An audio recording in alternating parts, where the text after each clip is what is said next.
te asvadam. The first line is telling that he has come to directly taste himself, what? Prem ras niryas, the essence of prem ras. Krishna has come for that, because that's what Krishna does. He is the supreme rasika shekar. He is the supreme taster of ras. That's all that Krishna does. Everything that he does, all of his actions, his pastimes, all of his thinking, everything is for tasting ras.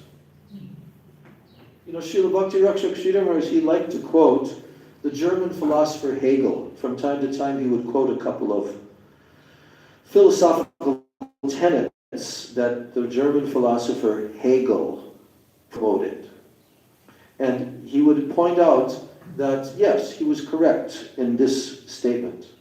So, the first one is, God is by himself and for himself. Now, can you explain, just from hearing those words, what's the meaning? God is by himself and for himself. It's all for his pleasure. What's all for his pleasure? The whole thing. The creation, it's all for him. What does by himself mean?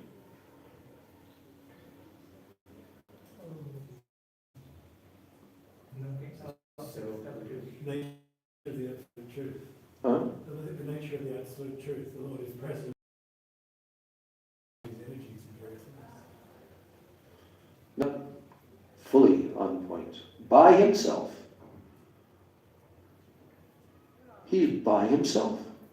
If I say, I'm going to be by myself, what does that mean? I'm going to go and be alone, with nobody else around me. I'm going to be by myself.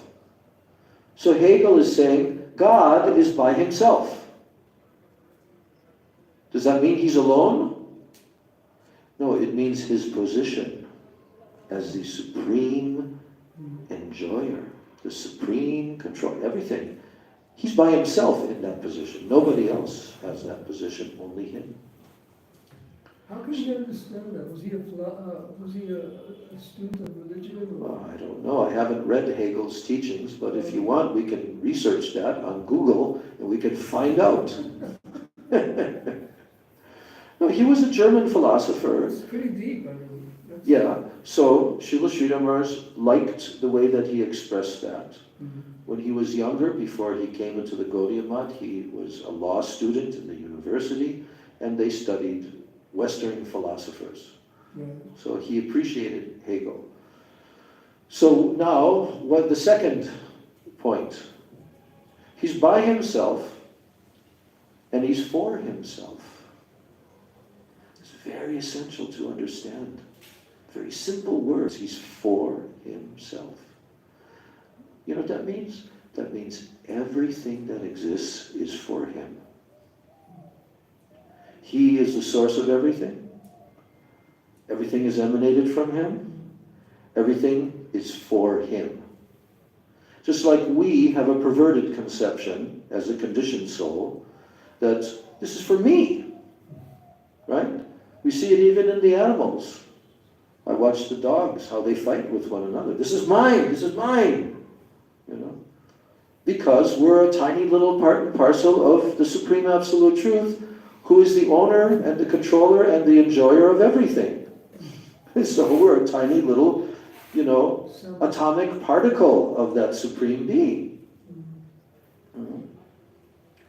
So he is for himself. So the meaning of that is Rasika Shekhar Krishna.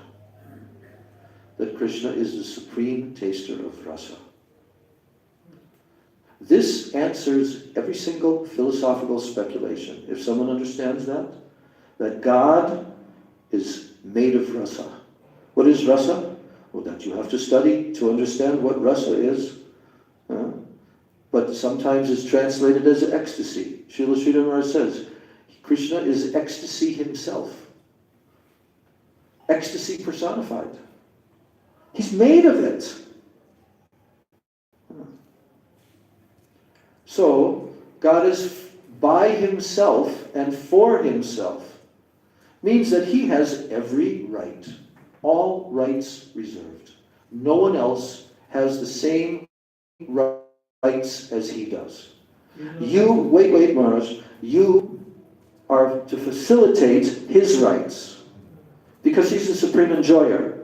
And because you're his part and parcel, your natural position is to serve him and facilitate his enjoyment. And guess what? You become happy when you do that. And the simple example is given in Srimad Bhagavatam.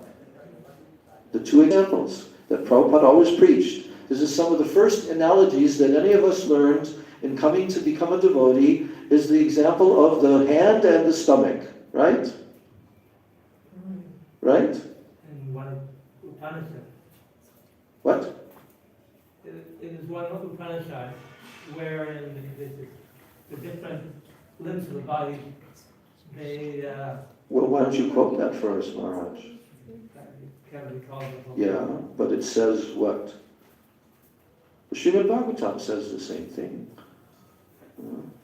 that all the limbs of the body, they decided to... Go on strike. I don't know if that's it. Is that given in an Upanishad? As I recall, yeah. I don't recall that. Well, I recall that that was an application of the conception, not that it says in the Upanishads, one day all the limbs of the body decided to go on strike. I've never read that, have you? If you have, please show it to me. there's some section in one of the Upanishads, it Yeah. not be described exactly as... All right. But anyway, you know the example. We all know that example. The hand and the stomach. And that there's no other way. What does this illustrate? This illustrates that there's no other way that you can give nourishment to your body except by using the hand to put the food in the mouth. Right? Simple. And what else, Maharaj? Well, there's it's another verse from the Upanishad, and Okay. it states that rasa,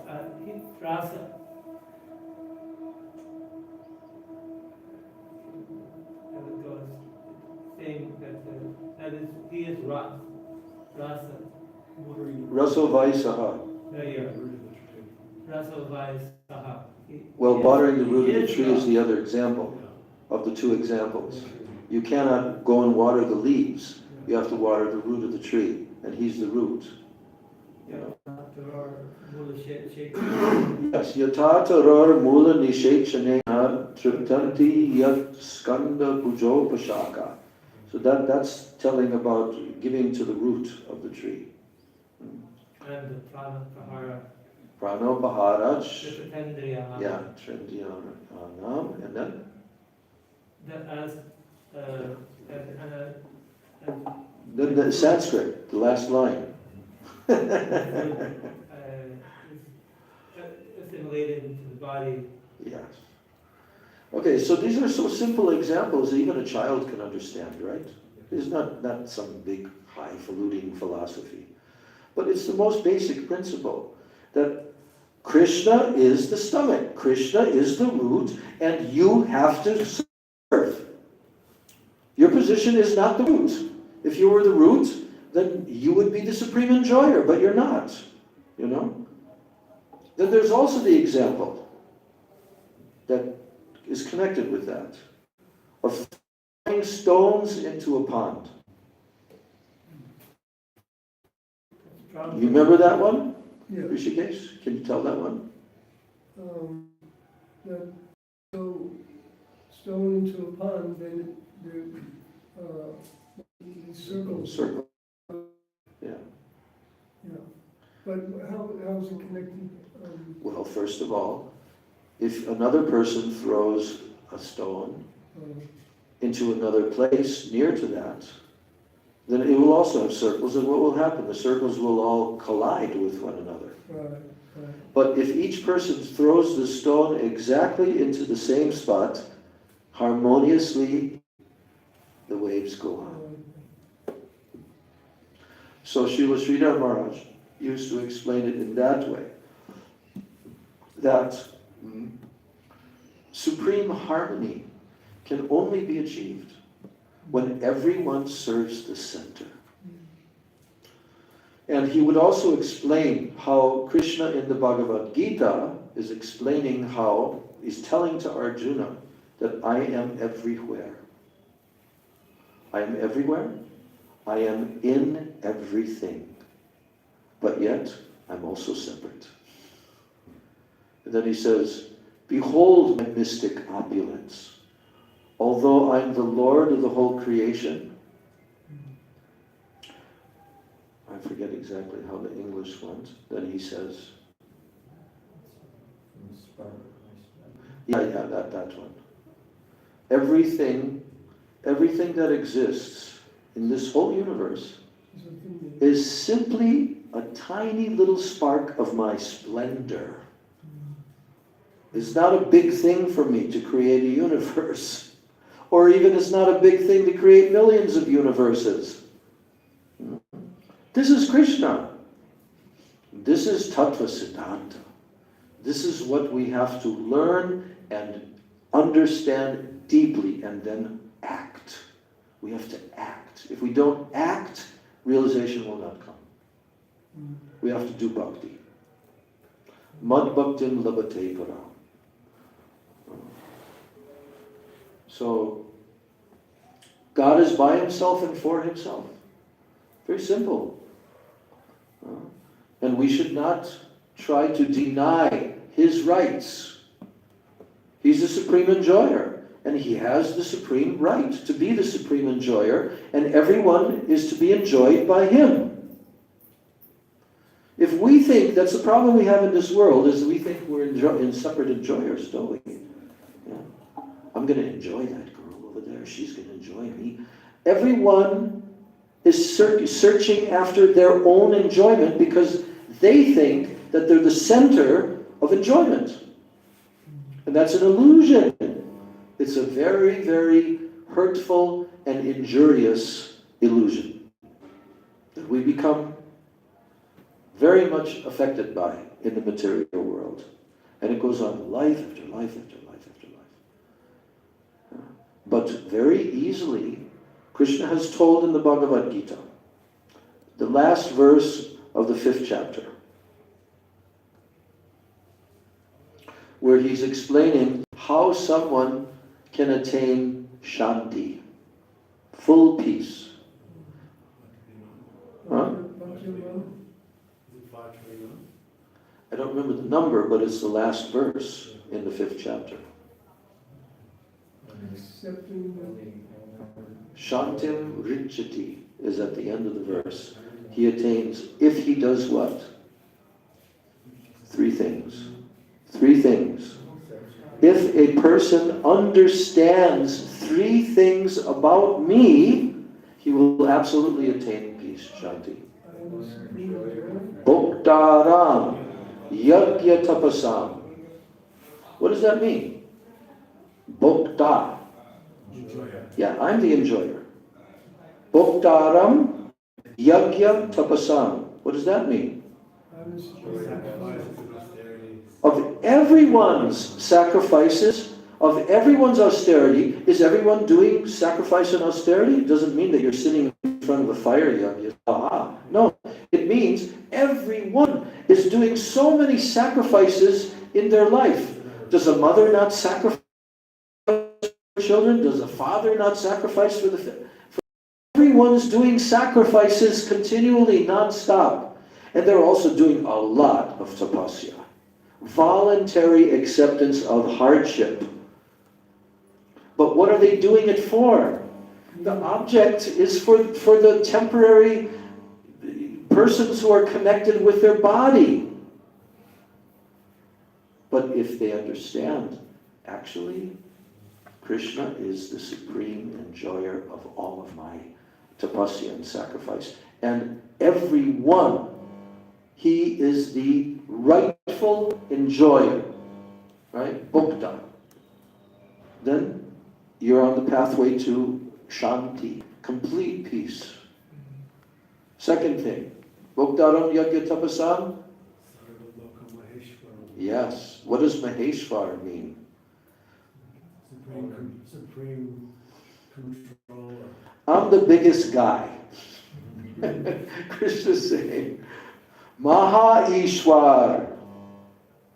I'm the supreme controller. Of what? Sarvaloka. Sarvaloka means every single planet, all the living entities on every planet. I am the supreme controller. And he is. Not only that, he controls every atomic particle. And every atomic particle, he's also inside of every atomic particle. So try to understand that. You can't.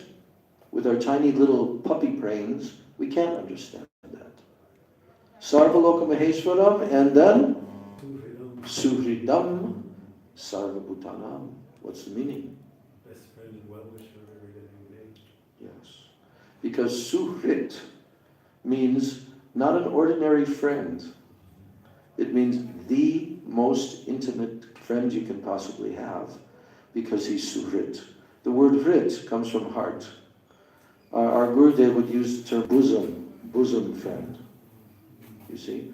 And Prabhupada would say well-wishing friend. That's why Prabhupada signed all of his letters as your ever well-wisher. So Suhridam Sarvabhutanam Gyatva Mam, that means to know me. Gyatva, to know, Mam, me. If someone understands me in these three ways, then Shantam Richati, he'll attain Shanti, peace. Otherwise it's impossible. There's no possibility of attaining peace. Everyone wants it, right?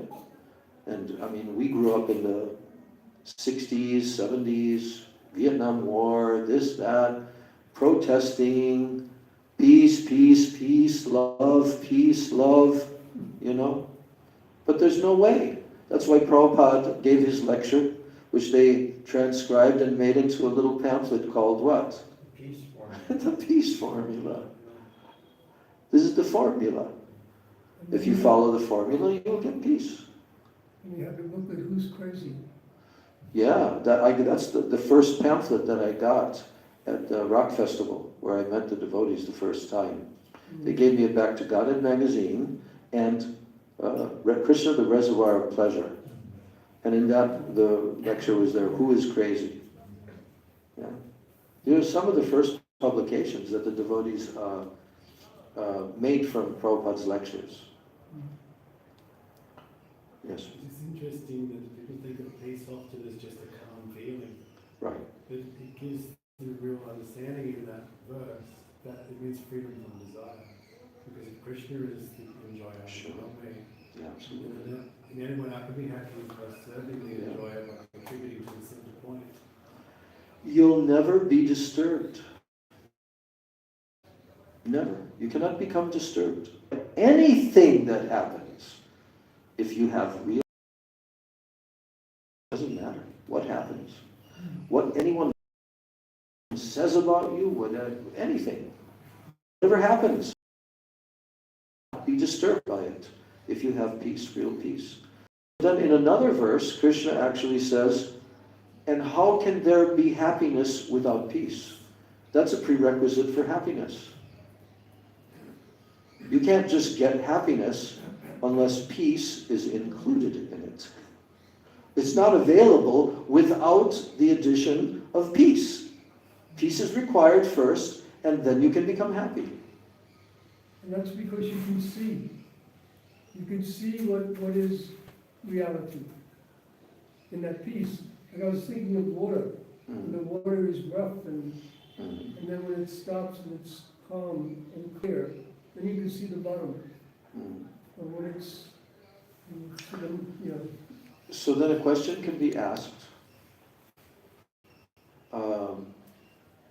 Does that mean then that a devotee who's attained this, he'll not have to undergo severe hardship? Is that what it means? That he'll not have to undergo severe hardship. No, he will. Why? Why will he have to undergo severe hardship? To show an example of his qualities in the world. Yeah, that's good. Any other?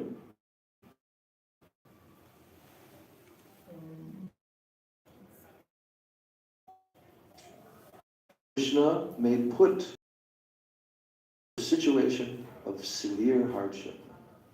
Why? Because Krishna knows that my pure devotee, he'll never forget me. He's completely dependent upon me. And to cause that pure devotee to become focused on what Krishna wants him to become focused on, you know. So he's like a plaything in Krishna's hands, completely ready to do whatever Krishna wills. So in this case, I always have to think of our Prabhupada and his journey across the ocean, where he almost died with 2 heart attacks and suffered intensely for 6 non-stop days in the high waves. And he wrote in his diary, after 6 days crossed out, then he wrote, have just passed through severe situation. I forget his exact wording. Yes. Supreme hardship. Severe hardship. You know, so, but why does Krishna do that? Because everything that Krishna does is to glorify his pure devotee. And that epic journey of Srila Prabhupada will be remembered and glorified for this entire Kali Yuga. Another 420 something years. 20,000 years, 420,000 years. So the point is that a pure devotee never forgets Krishna, never forsakes Krishna in any circumstance, even if he's severely tested to the extreme. You ever heard the story of Jayadeva Swami? Oh, the lens he got cut. Yeah. His lens were cut off. Yeah, by thieves. Yeah. How was he found? How did they find him? Because they also threw him into a pit. Yeah. And coming from that pit was the most beautiful, sweet singing. This person, his arms and legs had been cut off. They rescued him, brought him back. He did get his arms and legs restored later on. But can you imagine? And he was brought to the king, and the king was in shock that such a personality, he can sing all these. He had written the Gita Govinda, you know, the topmost poetry, glorifying Krishna. And those persons who did that to him, they also came into the assembly at one point, but he didn't say anything, you know. So we cannot imagine the most severe hardship, but a devotee who's situated perfectly in Uttama Bhakti, they will tolerate everything. And that's why Mahaprabhu has told the 3rd slok of the Sikshastakam that we have to become like that. Chanadapi sunichena tadadapi sunishana amanina manadena kirtaniya siddhati. That is prerequisite. We have to become like that. Well, we've gone on and on from one thought to another, but the main theme is that I was trying to point out how essential this book is. Okay? We're reading it. We've been doing this for weeks. But now we've had a discussion to cement this, that why we should read this book, why we should come onto the pathway of Rag Marg Bhakti. When you read this book, then you become convinced you will also realize I'm not there. That's okay though, because if you think that you're there falsely, then you become prakriti sahajya. So you'll have to realize, we'll have to realize in reading this book that I'm not there. These higher stages have to be attained. But now you're learning what you have to do, how you have to first of all attain greed, and how to attain that greed. And then once you've attained that greed, how to apply it. How to come into the pathway of Rag Marg Bhakti. So we're studying all of that. Any comments or questions?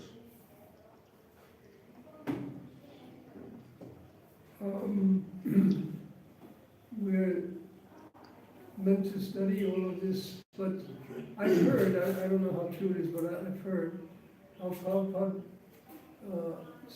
wanted to do Varnashram. At the end of his life, he felt a little bit disheartened that he didn't actually give it. So it seemed like so many devotees were having difficulty even while Prabhupada was here. And maybe he seeing the disqualification of the Western devotees, that they were not so qualified and they needed to gradually come up. So Varnashram was maybe needed. That's why he thought that. Yeah, but Bhaktisiddhanta Saraswati Thakur, in his introduction, introducing Gaudiya Mat to the world, did he not establish Varnashram? Daivi Varnashram. That was the process that he created so that all human beings anywhere can come into the line of Chaitanya Mahaprabhu through following Daivi Varnashram Dharma. So we were on morning walk with Srila Gurudev in Hawaii one time, and he asked us, are you practicing Varnashram Dharma? Are you practicing Varnashram Dharma? We're standing around him. Some devotees say, no, Gurudev, no, we're not practicing that. No, you are practicing. Are you practicing Varnashram Dharma? Then Gurudev began to explain this form of Varnashram Dharma, which was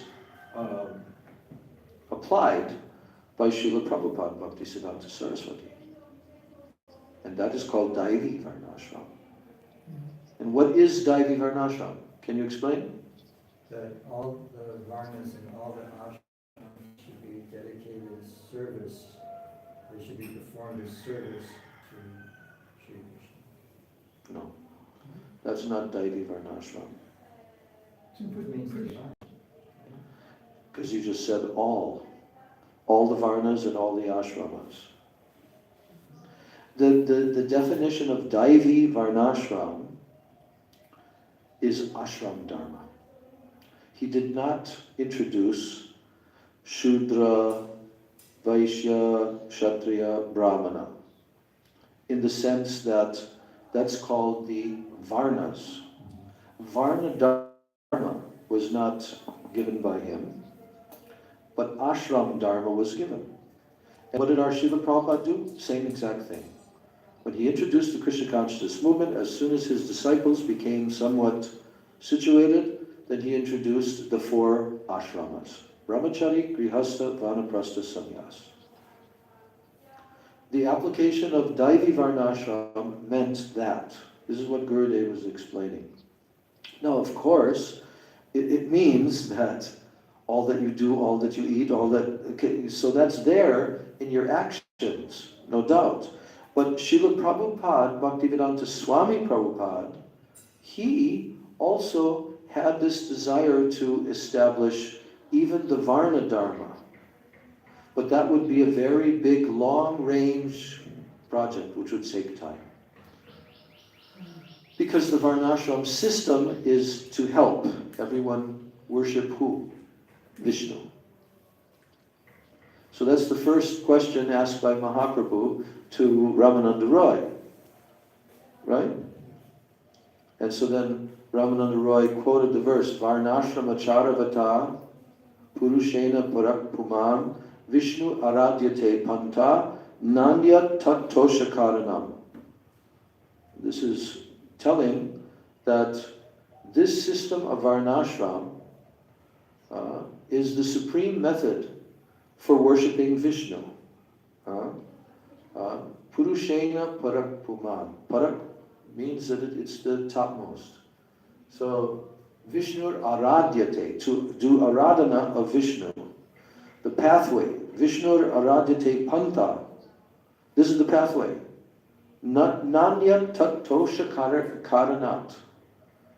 Tosha means to satisfy Vishnu. So there is no other way to satisfy Vishnu than this.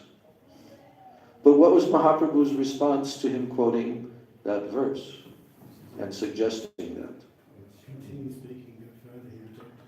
But what did he call it? External. Yes, he says, Eho Bhakya. Bhakya means this is external. Age kaho ar. Continue speaking more. Go further. And he continued to do that for the next 6 or 7 or 8 verses. Continuing again and again. This is external. This is even Sarvadharman to come to prayasam udapasya namanta eva. Not even gyan mixed with bhakti. No. Jnane prayasam udapasya namanta eva jivanti sanmukaritam bhavadiya varitam. Hear from the lips of the sanmukaritam. Manobir. With your tanu, van means words, tanu means body, and mana means mind. Stane stita, being situated there in the association of that pure devotee, remain there. And with your mind, your body, and your words, stane stita shudikatam tanuvan manobir, ye prayaso jitta ajitopi asi taistri lokyam. By doing this, by rejecting the so-called gyan, jnane praya, go beyond that and simply surrender. Namanta eva. And jivanti sanmukaritam vadiyavartam. One should live. Jivanti means to live in the association of those pure devotees who are speaking. And being situated there, stane stita shrudigatam tanavan manobir. Shrudigatam. Applying the hearing process continually, what will take place? Ye prayaso, by endeavoring in this way, ajita jita. Krishna, who is ajit. Ajita means cannot be conquered. He is unconquerable. He becomes jita. Taistri lokyam. In the whole 3 worlds, this person will be able to conquer the unconquerable by bhakti. Then Mahaprabhu accepted this. Yes, go further. So we are trying to take the Gauravani that was preached by Lord Chaitanya, and that's the purpose why Srila Prabhupada came to the Western countries, but Gauravani has many levels. So for the first installments, he had to give the basic levels of understanding the teachings of Mahaprabhu. How to define Gauravani? What is the definition? Vani means instructions. In Australia, you were probably there at Gurudev's I class. didn't remember. I know, but I'm just reminding that class that he gave, which became made into a book called Gauravani. what? I think I'm trying to remember the title. Yeah, that book, Gauravani Pracharani. Long book. Yeah. So that book was taken from his lectures there. And he asked the devotees, can you say what is Gauravani? And most of the devotees couldn't answer. And then he said, well, Gauravani means the Vani of Gaura. The instructions directly given by Lord Chaitanya himself, directly. That's called Gauravani. Then he gave examples. Rupa Siksha, Gauravani. Sanatana Siksha, Gauravani. Mahaprabhu is directly teaching Rupa Goswami, Sanatana Goswami, Gauravani. Sarvabhauma, speaking to Sarvabhauma Bhattacharya, that's Gauravani. The other one, in Varanasi. Prakashananda Saraswati, his speaking to him is the Gauravani. And then the fifth one is Ramananda Roy Samvad, where he's speaking through Ramananda Roy and taking the position of the listener. This is all many others. If you read Chaitanya Charitamrita, Chaitanya Bhagavad, so many different instructions directly given by Chaitanya Mahaprabhu. So Gauravani Pracharani means to preach directly what Mahaprabhu has given, what he's personally given, Gauravani Pracharani.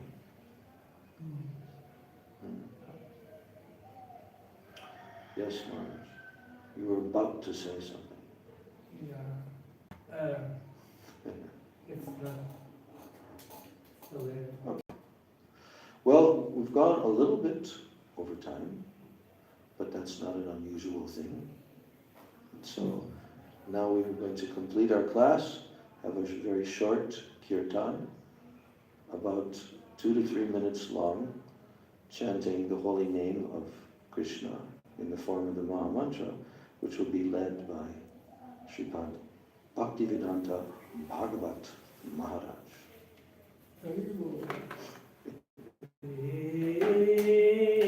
Krishna Chaitanya Prabhu Nityananda Shri Advaita Gadadhara Sivasati Gaura Bhakta Vrinda Shri Krishna Chaitanya Prabhu Nityananda Shri Advaita Gadadhara Sivasati Gaura Bhakta Vrinda.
Hare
Krishna, Hare Hare, Hare Rama, Hare Rama.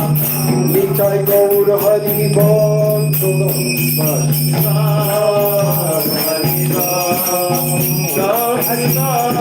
Gaur Hari Bol.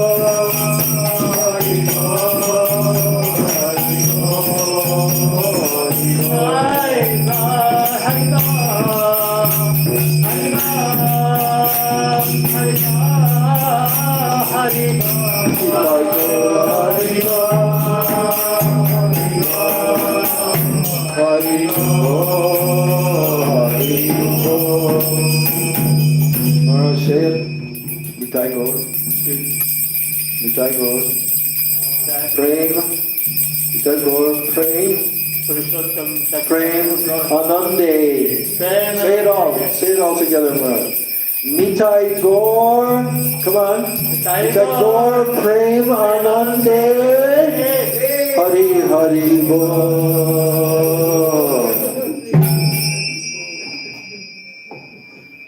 Okay. Om Vrindai Tulsidevai Priyai Keshavasya Cha Krishna Bhakti Pravigiri Satyavachai Vancha Kalpataruvischa Kripa Sindhu Bheva Cha Patitanam Bhavadevyo Vaishnava Namo